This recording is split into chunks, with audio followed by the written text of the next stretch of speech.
Bedard Patriots Podcast with Nick Cattles. He is Greg, I am Nick, and we are part of the CLNS Media Network. This episode is brought to you by PrizePicks, the largest daily fantasy sports platform in North America. Download the app today. Use code CLNS to get $50 in lineups after you play your first $5 lineup.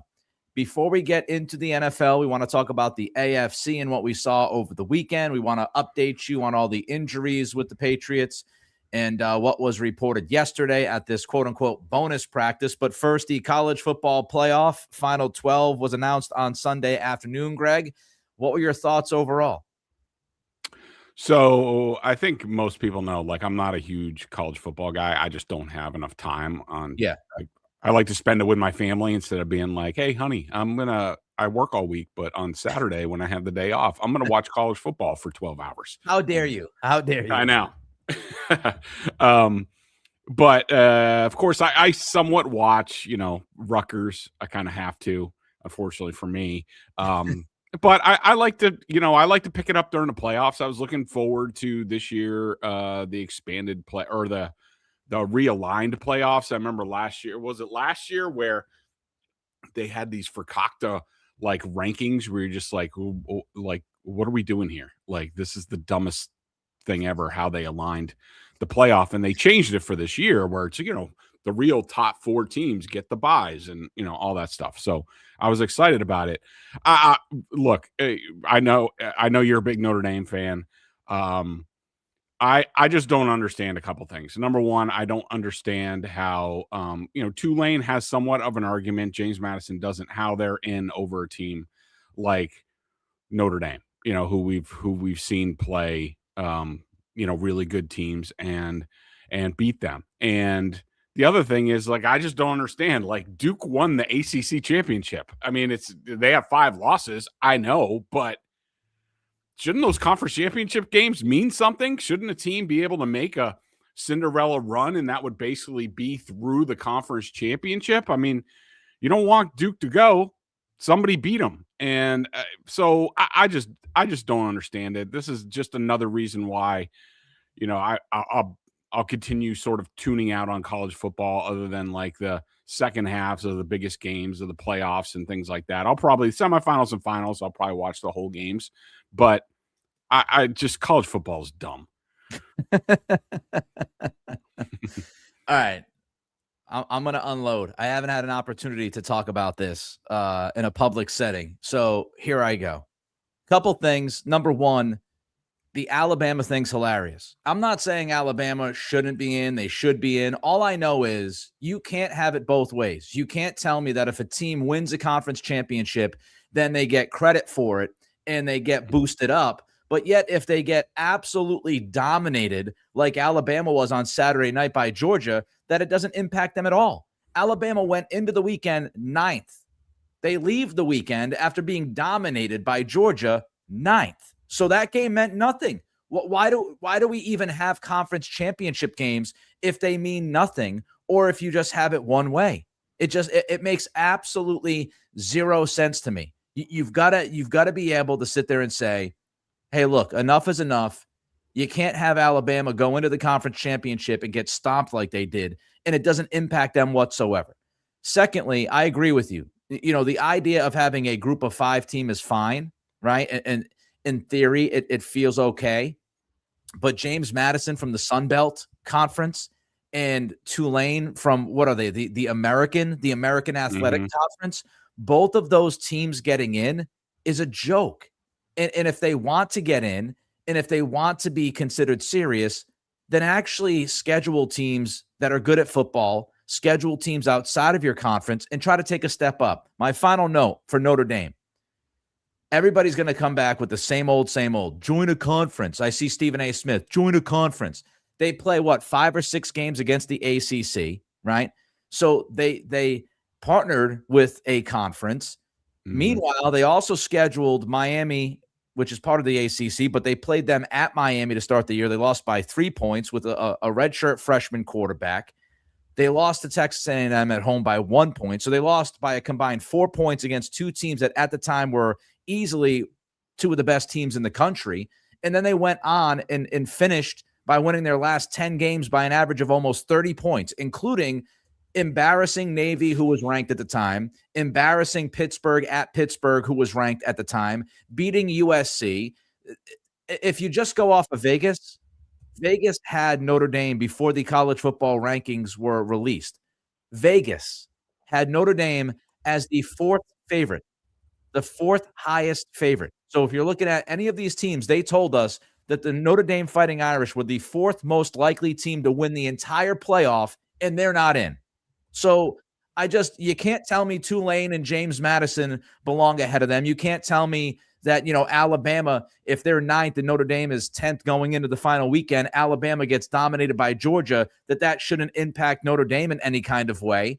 It's outrageous. If BYU beat Texas Tech, BYU would have been in and somebody else would have been gone, probably Miami. So if BYU won the conference championship, it would have mattered. It's just one thing I did want to say on BYU, another thing that I don't get, and I understand they've lost 2 games this year, both of them to Texas Tech, and Texas Tech has dominated them. I understand.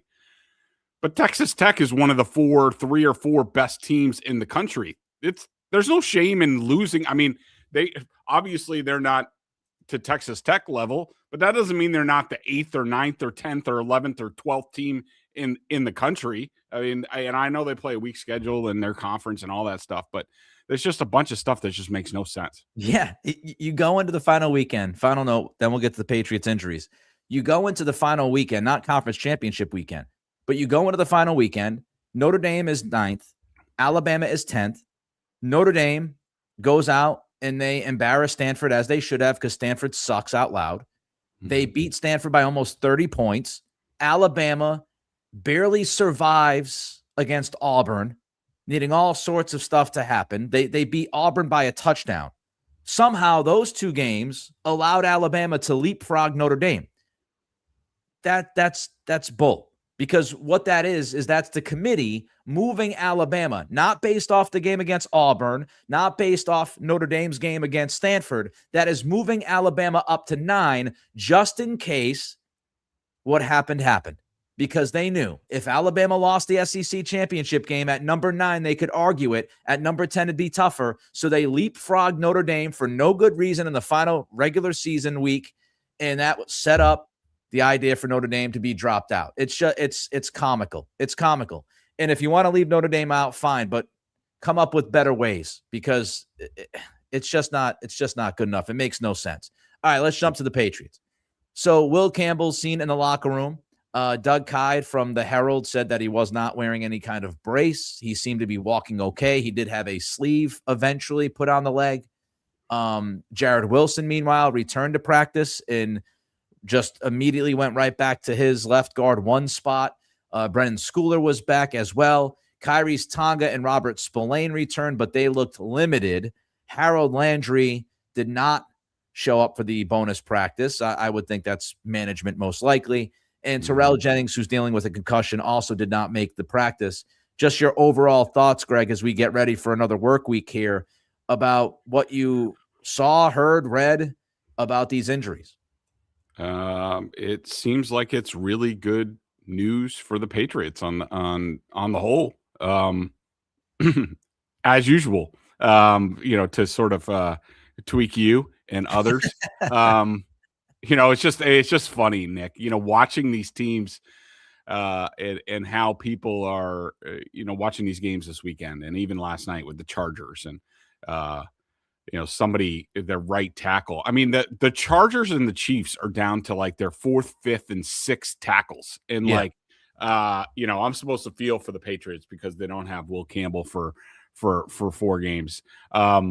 I think it's good news for the Patriots. I think this is exactly what you want. I think it's, lining up for them. And look, does that mean that their injury luck is going to continue all the way? No, probably not. But so far, so good. And that's all good news that they're getting these people back. And, it'd be nice to see, Wilson out there, Schooler bring something. I know some people will say, well, they didn't really miss him on special teams last week, but he's a damn good player when he's not committing penalties. So it would be nice to have him out there.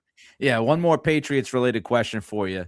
I talked about this on Locked On Patriots over the weekend.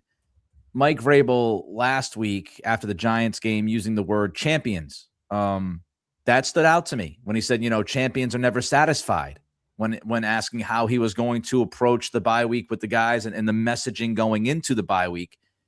That was a huge change from what we heard right before the regular season. If everybody remembers, Vrabel and others with the coaching staff were trying to somewhat temper the expectations for this team. And you really felt that as we got closer to the kickoff. But now you fast forward, Vrabel bringing up champions. And he was asked about that this week, Greg. And I loved what he said. He talked about, look, we can win a championship this week.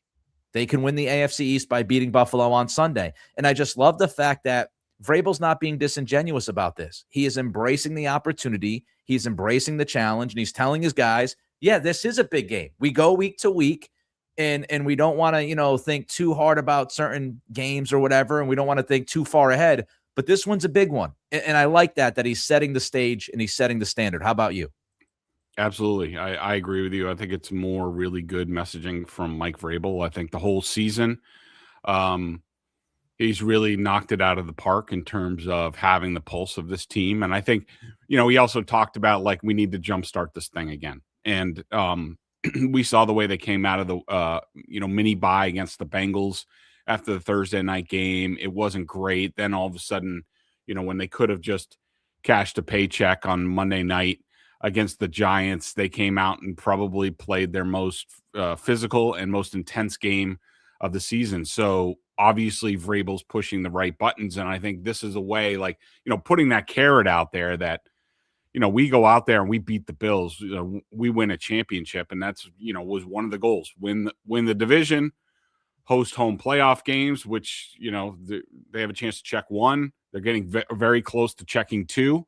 And then, competing for championships. And I think it's a great way to get these guys motivated, put that carrot out in front of them to really, get this thing kickstarted in the right way for the final 4 games of the season. All right, let's get into the rest of the AFC because obviously the Patriots were off this past week, gives everybody a chance to watch football around the league and get probably a better grasp of what teams are doing, what they look like. I'll just list some things here off, and then I'll ask you about the Chiefs, Greg. Here's where we stand. Daniel Jones, Achilles, he's out.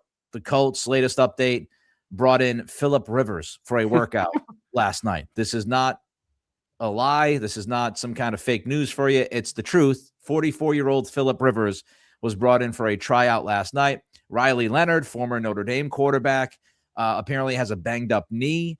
Anthony Richardson, if you're not aware, screwed up his eye, fractured his orbital with one of those resistant bands during a workout. So the Colts at quarterback are just a disaster right now.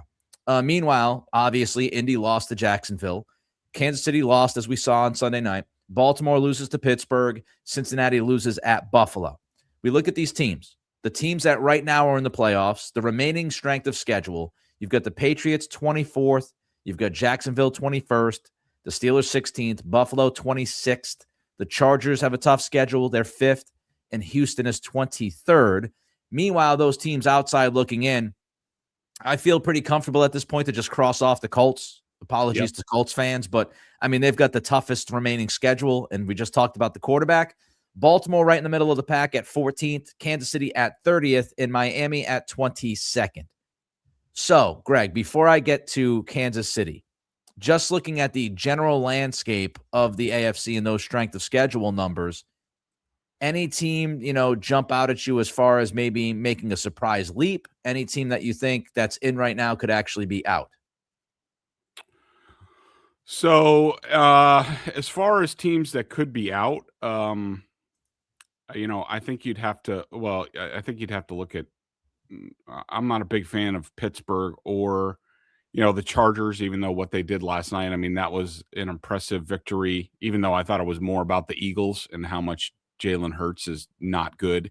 He's certainly not good if he doesn't have an elite offensive line and an elite running game. I think a lot of quarterbacks can operate at a high level in those circumstances. And he was just god awful last night. And then on the other side, I just need to scratch an itch real quick because I was getting into it on Twitter with Robbie Buckets, one of the producers over at NBC Sports Boston. And look, none of the quarterbacks were good. It wasn't good offense last night, but at least Justin Herbert had a couple excuses. I mean, he was under pressure almost 70% of his dropbacks last night. And it wasn't like him really hanging on to the ball. It was like pretty much there was a snap and he was running for his life almost all the time. And of course he had hand surgery during the week, and he made a lot of plays with his legs. I mean, I thought, all things considered, what people don't understand, I mean, people who listen to this podcast understand, we've talked about pressure rates like all the time, where like 40%, 30%, you're getting into sort of anything over 30%, 30 to 40%, you're getting into sort of an iffy spot. Now, some of this changes if you're an athletic quarterback or not. You're used to dealing with it. Like over 30% for Tom Brady is different than over 30% for Drake Maye. But I looked at it. That was one of the highest rates of pressure over the last 15 years in football. I just wanted to look for I had the stats right here. But in any event, there's like,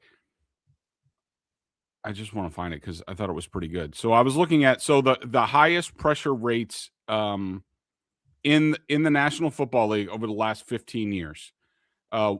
Herbert was number 5 last night. Out of the top 6 pressure rates that a quarterback has faced, Justin Herbert's the only one to get a victory out of it. Like, it's just no human being can operate quarterback getting pressured 70% of the time. So, but back to your question.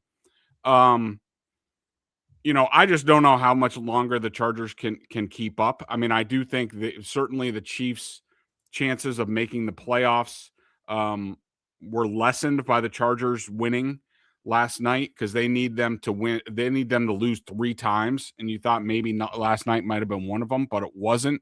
I don't think much of the Ravens. The Colts are definitely done. I don't know. It doesn't look good for Kansas City right now. Miami has an outside chance. Other than that, I think pretty much the 7 teams that we have are going to be the 7 teams. And you look at the Chargers schedule, if you're wondering, they play at Kansas City on Sunday. So obviously that's the game, right? That's it. For really the Chiefs, but you could argue maybe both teams at the end of the day.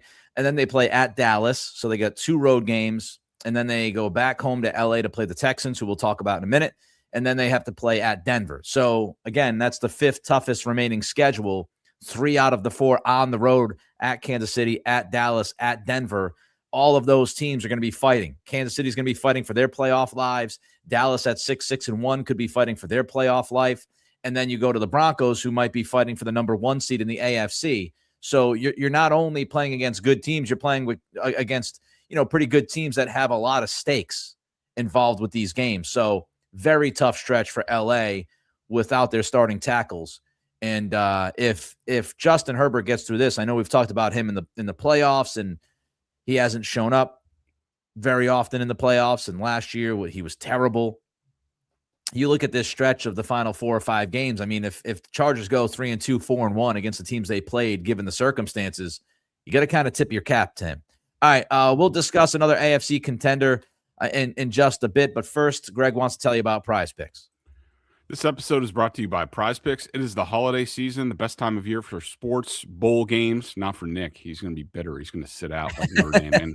And also my Scarlet Knights decided, we don't need a bowl. We're good enough. Who basketball cares about match. the Pop-Tart Bowl? Everybody's going crazy about Notre Dame not going to a bowl. If the players don't care, I don't care. You want to go play some fraud bowl game? Who cares? Yeah, basketball matchup, playoff pushes. It is all happening at once. And while you and I are out here making decisions every day, what gifts to buy, what to eat, which game to watch, there's one place where it feels good to be right. PrizePicks. My favorite thing about PrizePick is picking multiple sports in the same lineup.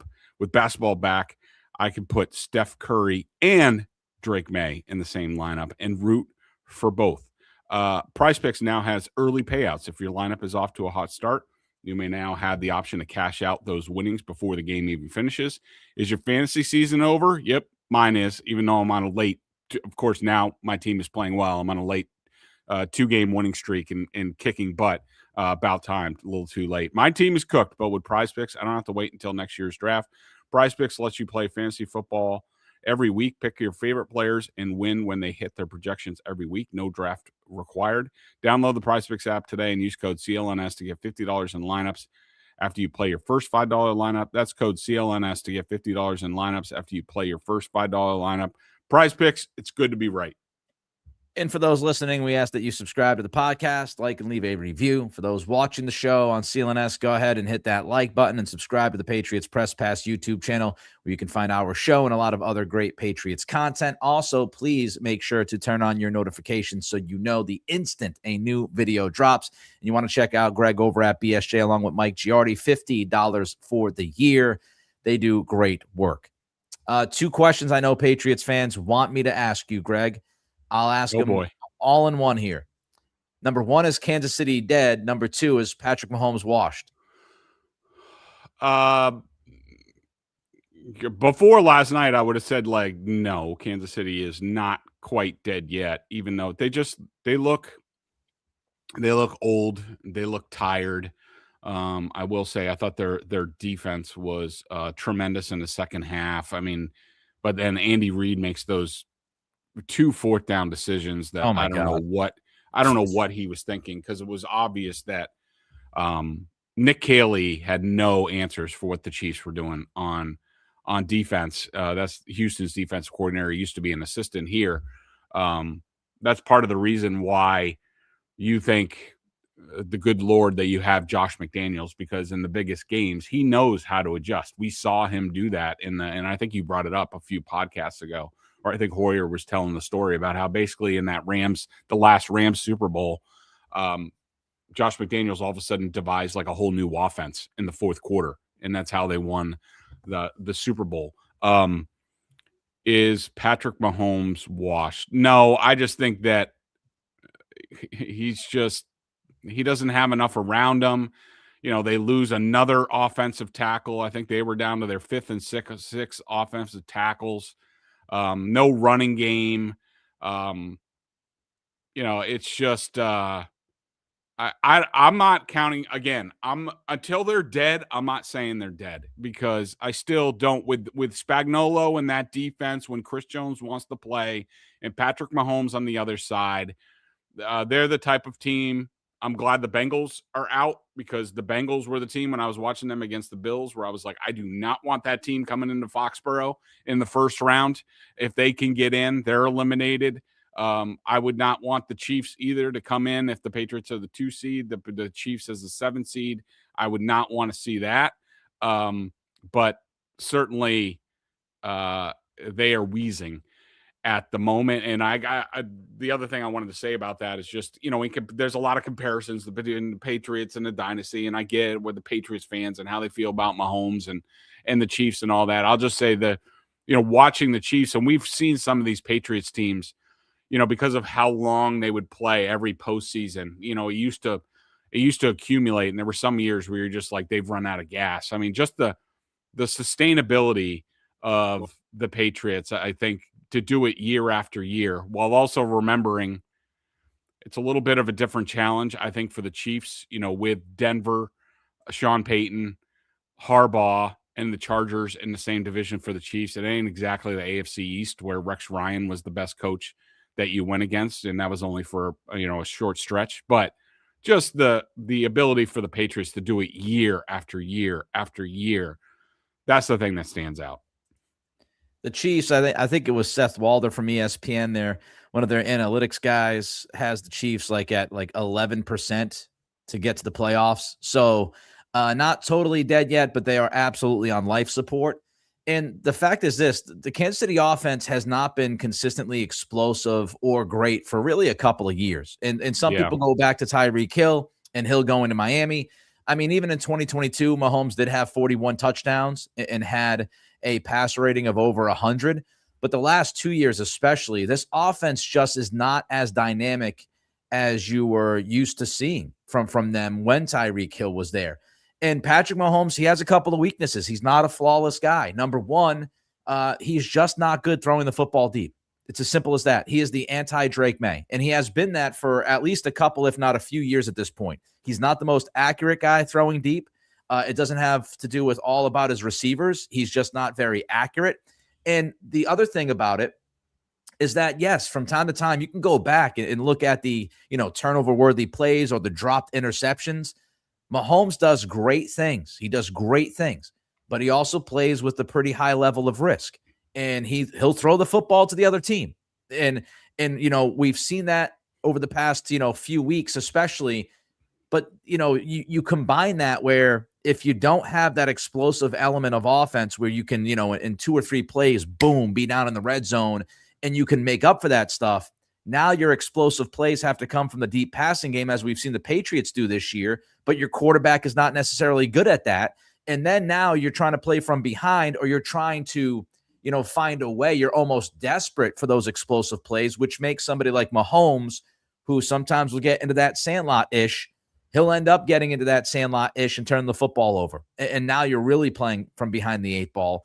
And they're also, they're not the best running football team. They just have, you can go back to Isaiah Pacheco's rookie season when he had a good year. But Andy Reid in Kansas City, they just have not committed to the run often, and they have not been very good at running the football. They tried to draft Clyde Edwards-Helaire in the first round. They did that. It didn't work out. So there are some issues. And Mahomes' greatness at times is covered up for those. But as, he's played a little less great and has less great around him. And as you said, Greg, guys are getting older, especially Travis Kelce. You're running into some issues. And I think they're going to have to restock the cupboard. They're going to have a great run of, a couple of drafts to try to get back quickly. Because if they don't, they're not going to get any younger. So pretty interesting situation. Houston. Is Houston scary to you? Yeah, they are. I mean, on a limit, certainly the Houston defense. They are something else. I think, the Broncos are really good too, but I think the Texans with DeMeco Ryans, I just think they're unbelievably fast. They have really good man corners. So yeah, they're scary. And I think CJ Stroud sort of showed me something in that game the other day, making plays. But I do think that the Texans are limited. I'm not super scared of them, but the defense is something else. Nick Cattles has not been very good. You mentioned this earlier, Greg, especially in the second half, man. I've seen them play on national television now a couple times over the last 3 weeks, and their second half offense has sucked. It's been tough to watch. Not as tough to watch as the Eagles offense this year, but the Houston offense has had issues in the second half. They've pretty much just died on the field in the second half. And, but you do look at some things. They can run the football. Woody Marks had a good rookie season. CJ Stroud, I do think, when he plays at a certain level, he can get to a certain level. And when he plays at that level, the offense is much better. Nico Collins is obviously no joke. They've got a couple of young receivers that Patriots fans really wanted. Was it Higgins and Knoll? Yep. So those guys are playing a little bit better as you move along here. Offensive line questions to me a little bit, but the defense is dynamite. The defense is absolutely freaking dynamite, man. And I wouldn't want.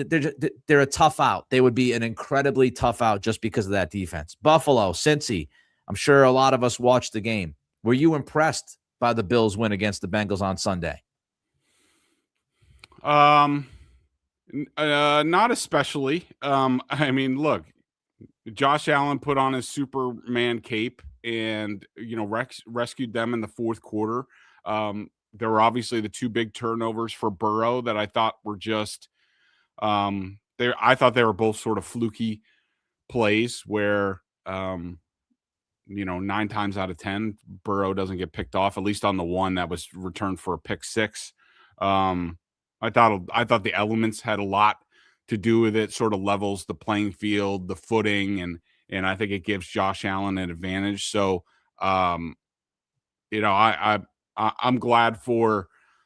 I don't know. I wanted to see the Bengals. I want to see the Bengals and the Chiefs in the playoffs.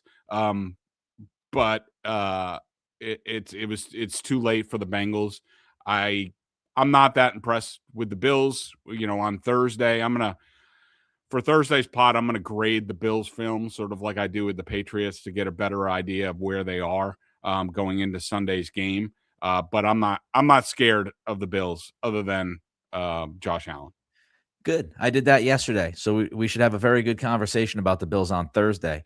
A lot of people do this. So let's have you do it, Greg. AFC power rankings right now as we get ready for the final month of the football season. Where do you slide these teams? Where do you slot them? So some people might be surprised by this, but I have the Patriots number 1 in the AFC. I just think that they are. I just think they're the most balanced. Look at team you! in the league. Look at you! You got your Patriots pajama pants on. I do. Maybe just my underwear. TMI. TMI. I have the Patriots number 1. Now, do I think they're perfect? No. I mean, I really want to see them run the ball better. They have to get a running game going. If they're going to make a deep playoff run, they have to get the running game going. I just think with McDaniels and Vrabel, I just think that they have an edge on everybody. And of course, I think that Drake Maye is playing. You can make an argument for Josh Allen, but I'd still take Drake Maye and Josh McDaniels over any of the quarterbacks in the AFC field. Right now, I'm not sold on Bo Nix.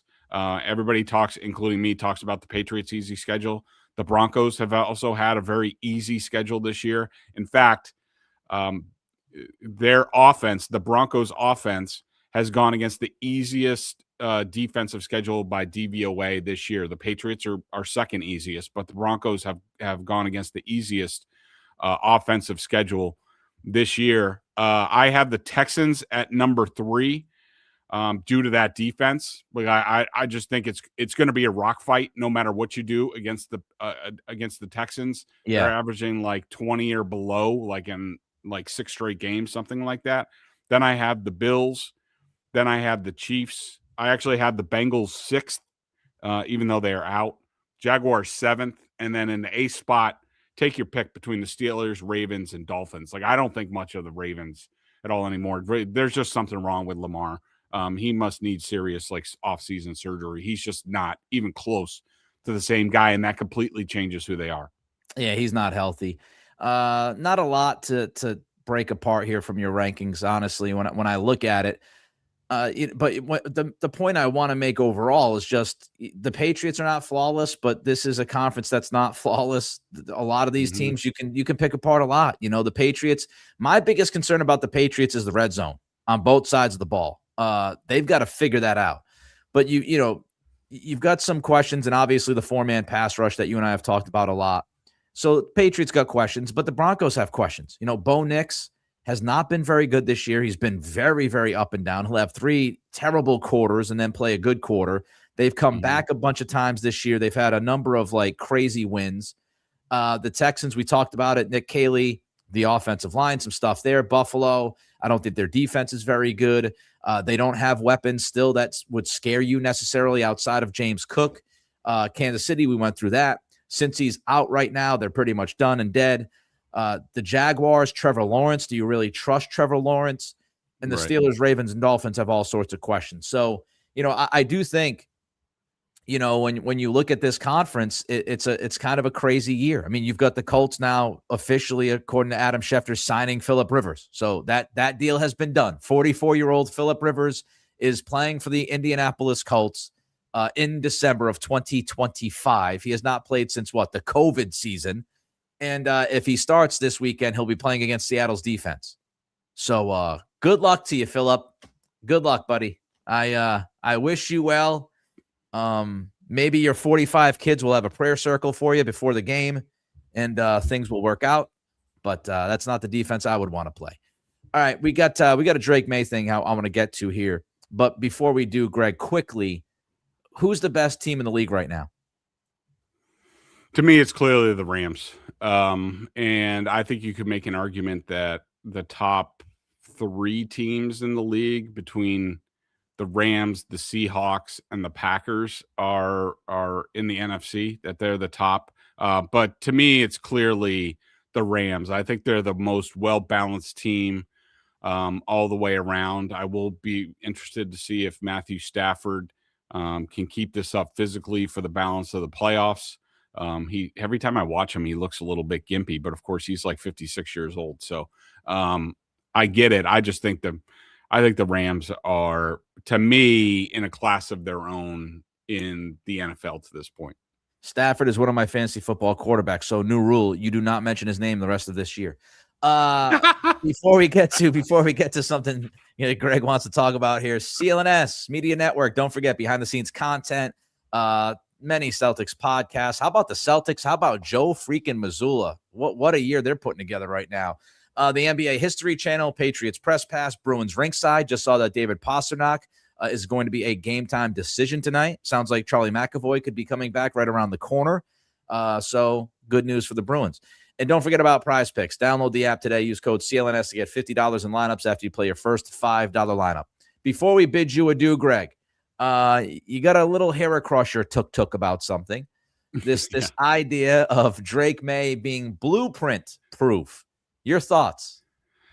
So, I've heard this in the last few days. I guess it's mostly from Phil Perry. This is not a criticism of Phil Perry, who does tremendous work across his 65 different appearances weekly on NBC Sports Boston. It feels like, I mean, man, they work that poor guy something else, but he always does a great job. And he wrote a column about how Drake Maye may be bulletproof, and the thing is, like, his facts in the column are all correct. I mean, that Drake Maye, no matter you look at whether it's one high safety, two shell, blitz, man, zone, what have you, Drake Maye's, like, if he's not number one, he's like number two in the league in those categories. But I want to do a little bit more research on this to actually, get the numbers. But here's the thing. We don't know. I mean, he may be right. He absolutely may be right. And his athletic ability is certainly the differentiation between him and Tom Brady, where you knew Tom wasn't going anywhere. So you could play man coverage. With Drake Maye, it's hard to play man coverage, but you got to spy him. But the big thing for me is it's hard to say. There's no comparison to, like, for instance, Drake Maye against man coverage. Like, for all we know, they've played some of the worst man coverage teams in the league. I mean, yeah, his stats are great, but what are we comparing it to? Also, some of these teams, because I am trying to get more stats, and I am going to do more of a deep dive on this, but we already know that the Patriots play their pass offense with Drake Maye. Their schedule is 30th in the league. So I wouldn't say on the whole that these pass defenses that they're going up against are great in any of these areas that you would be like, well, that means when they go up against the Texans and the Broncos, Drake Maye carves up man defenses, so he's going to carve them up. It's not apples to apples to me. So, for instance, I did get from Aaron Schatz, against man coverage, EPA per drop back, the top man defenses that the Patriots have played. Falcons are second. The Bills are 8th. The Browns are 9th. The Saints are 11th. The Steelers are 12th. I do think that what you do have to factor in with this, and it's going to be somewhat different in the postseason, is, the Patriots can play a certain way with Drake Maye when you're going up against Michael Penix, Dylan Gabriel, who was it for the Saints? That was Spencer Rattler. Spencer Rattler, who actually played well against the Patriots in that game. Aaron Rodgers and his pop gun offense. Like, it's going to be different when you go up against some of these teams. And I just to call anybody bulletproof in their second year at quarterback. And I do think there's some things that we've seen this year. I think if I'm going up against Drake Maye, I'm starting with what the Bengals did, because that's the first time that he looked off this season. Now, that could have been the mini bye. I don't know. I would also not let him roll right, which I think the Bills, that'll be a big change that the Bills make from the first matchup. And then also, Todd Bowles at times dropping 8 in the coverage. Those are things that have given Drake Maye issues. But I don't know. It sort of weirds me out to talk about a player that may be blueprint proof when he hasn't even completed his second year in the league. But Phil might very well be right at the end of the day. A lot of context. This could be a conversation between you and I for 30 minutes. Yeah. We're not going to have it because you got to get to Felger and Maz. Just 2 quick things. Number one, I would say everything is relative. So, maybe not blueprint, bulletproof kind of deal, right? But I've actually done a couple of these segments going back a couple of weeks ago about Drake Maye and how he's been able to attack every situation at Locked On Patriots. If you want to catch that, again, it's Locked On Patriots.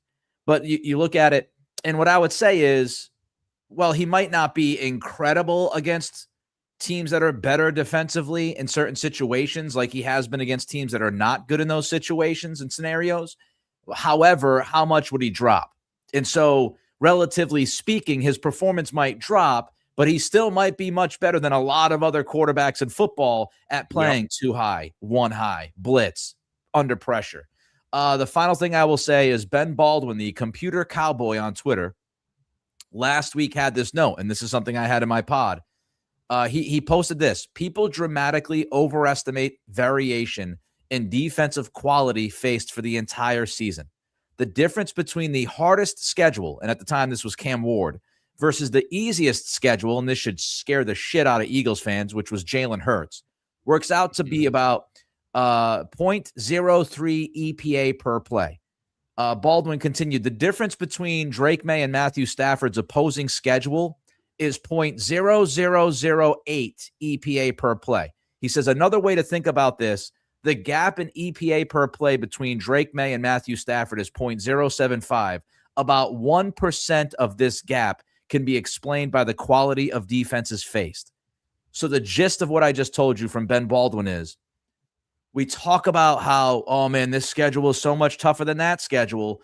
But in reality, when you look at the numbers, it's not a big gap. It's a very minuscule gap between the defenses that you're facing from week to week in the NFL. And so I would leave you with that note. He's going to run to Felger and Maz. I've got to run to lunch. Hopefully everybody enjoyed this. We will talk about the Buffalo Bills and what I think is the biggest game the Patriots have had since Tom Brady was in town. We'll talk about that one later in the week. We will see you then. Be well.